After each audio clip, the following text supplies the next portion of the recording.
මට්ටම් කැට මාල ආධාර කරගෙන පොළොවෙහි බදාම තිරීම. මීට පෙර ප්‍රායෝගික ක්‍රියාකාරකමේදී සිදු කළ ආකාරයට බදාම මාල පිළියෙල කර ගැනීමේ ක්‍රමය ඔබ දැන් හොඳින් දන්නවා.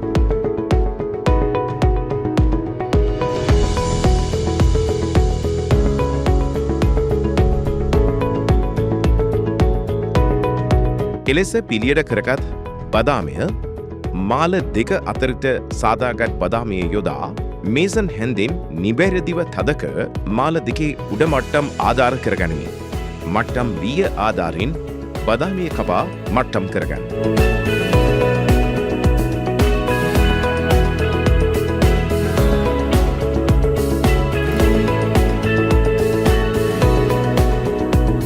මෙලෙස කපාගත් බදාමේ බදාම අඩු ස්ථානයන් සඳහා නැවත බදාම යොදමින් මේ ආකාරයට මට්ටම් කරගන්න.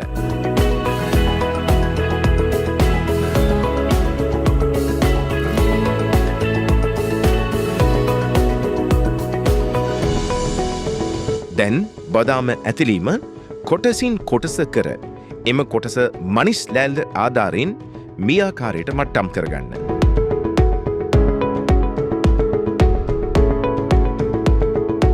පොළොව බදාම ඇතිරීමෙන් පසු එම ස්ථානයට හානියක් නොවීම සඳහා පැය 24ක් ගතවන තෙක් ආරක්ෂා කළ යුතුයි.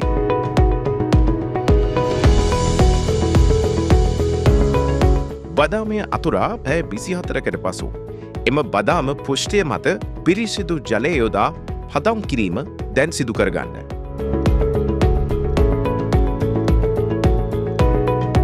මේ සියලු කාර්යයන් අවසානයේදී ඔබ උපයෝගී කරගත් ආයුධ උපකරණ මේවලම් සහ මේ ස්ථානය පිරිසුදු කිරීම ඔබේම වගකීමක් බව මතක තබා ගන්න.